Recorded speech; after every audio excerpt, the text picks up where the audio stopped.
आज हम बात करने जा रहे हैं MSD 15 के अंतर्गत आने वाली जिंदगी नामा उपन्यास, जो कि कृष्णा सोबती द्वारा रचित उपन्यास है।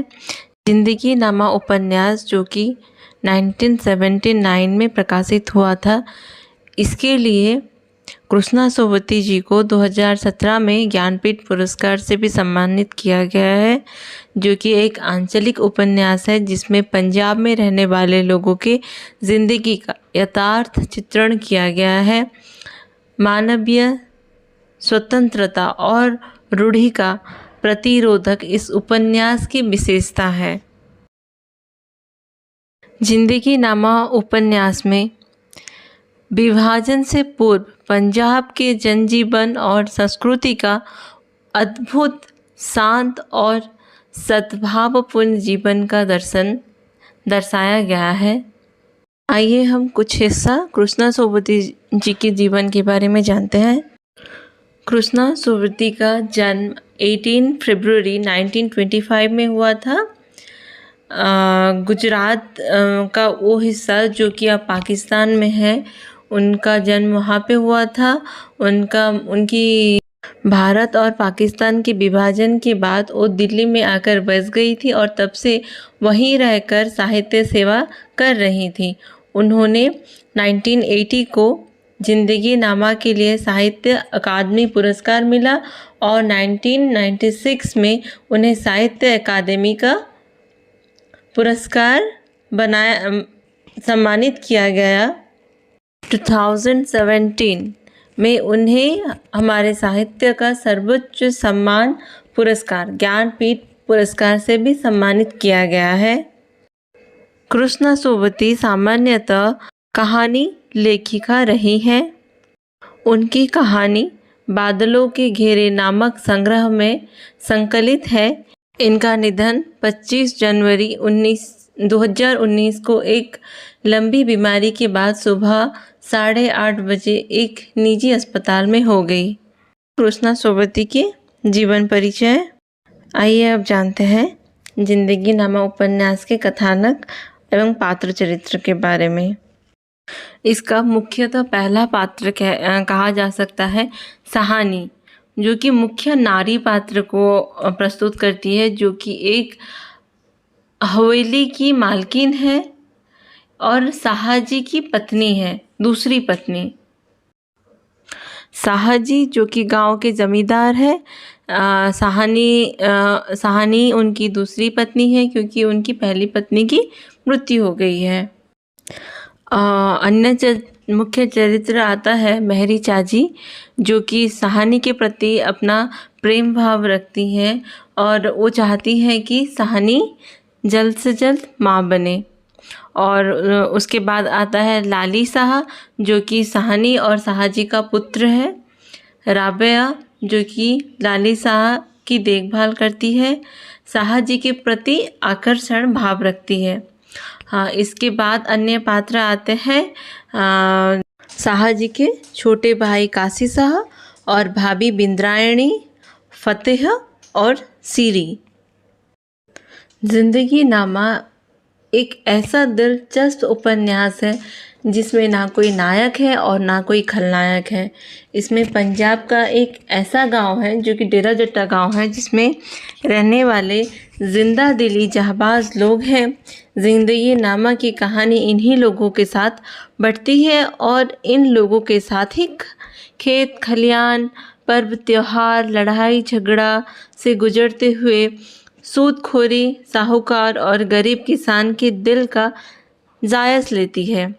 आदमी और आदमी के बीच फ़र्क डालने वाले कानून और ऐसे ही तमाम यथार्थ से गुजरती हुई एक कहानी भारतीय जीवन दर्शन के उसी समग्रता से सहेजते समझते हुए बढ़ती है और गढ़ती है कि कथ्य और शिल्प का एक नया प्रतिमा।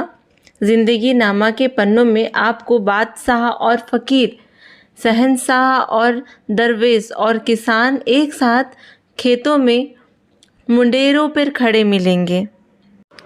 कृष्णा सुबोधी जी ने पंजाब के डेरा जट्टा गांव की यादों को दृश्य के माध्यम से उस उपन्यास में प्रस्तुत किया है। जिंदगी नामा उपन्यास अन्य उपन्यास से भिन्न है। इसमें ना नायक है, ना खलनायक है, ना कोई नायिका है, केवल लोगों की बातें की गई हैं। कथानक धरती से जुड़ा हुआ दिखाई देता है। कथा की मात्रा कम है किंतु दृश्य को कई क्रम से दिखाया गया है और डेरा जट्टा गांव में बसे हिंदू, मुस्लिम और सिख समुदाय की ज़िंदगी में इस उपन्यास की बहुत सारी दृश्यों को किया गया है। उपन्यास में कहानी शाहजी के परिवार के आसपास यानी इर्द गिर्द घूमती दिखाई देती है। शाहजी की गांव में बहुत प्रतिष्ठा है क्योंकि वो वहाँ के ज़मींदार रहते हैं। शाहानी उनकी दूसरी पत्नी है। उसका चरित्र इस उपन्यास में काफ़ी एक साफ दिल स्त्री के रूप में दिखाया गया है, जिससे कोई संतान नहीं होते हैं। इस उपन्यास में सभी धर्म के लोग एक दूसरे के साथ मिलजुल कर रहते हैं, एक साथ एक दूसरों की खुशियों में शामिल होते हैं और उपन्यास में प्रेम कथाओं का जिक्र मिलता है। लोग लोहड़ी, ईद, दशहरा, बैसाखी इन सभी का चित्रण उपन्यास में मिलता है। लेखिका ने अपने लेखनी से लोगों के जीवन शैली को जीवंत रूप में दिखाया गया है। इस उपन्यास में तत्कालीन समाज में जो हमारे समाज में है, लड़के के जन्म में घर वाले ज़्यादा खुशियाँ मनाते हैं और अंधविश्वास को भी दिखाया गया है, जैसे कि बुरी नज़र से बचाने के लिए काले टीके का प्रयोग, बच्चों की सिरहाने लोहा रखना, बच्चे के मदरसा जाते वक्त 7 घरों से विख्या और शिक्षा पूरी करना, जीवन के हर पहलू का यथार्थ वर्णन किया गया है इस उपन्यास में। नारी सम्मान को भी इसमें दिखाया गया है, जैसे कि स्त्री को माता के रूप में महत्वपूर्ण माना गया है। लोगों के मनोरंजन का साधन लोक नृत्य, लोक नाटक और पर्व उत्सव दिखाया गया है।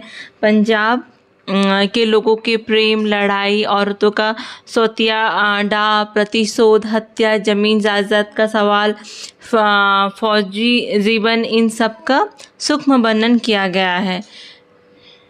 इस उपन्यास का उद्देश्य देखा जाए तो इसमें भाषा का सृजन प्रयोग किया गया है, जिसके कारण भाषा में एक विलक्षण स्फूर्ति है।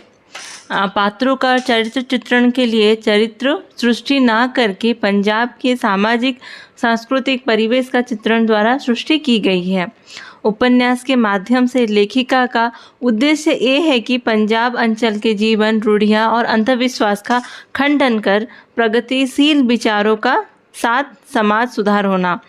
लेखिका ने बताना चाहा है कि बंटवारा एक जमीन के टुकड़े का केवल दो कर देने की बात भर नहीं है, बल्कि एक आपसी मनमुटाव को जन्म देना होता है।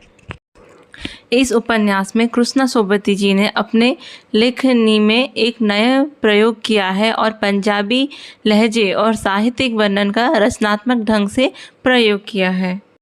अगर आपको इसका समीक्षा अच्छा लगा हो तो please do like, share and subscribe to my channel and don't forget to watch MHD playlist.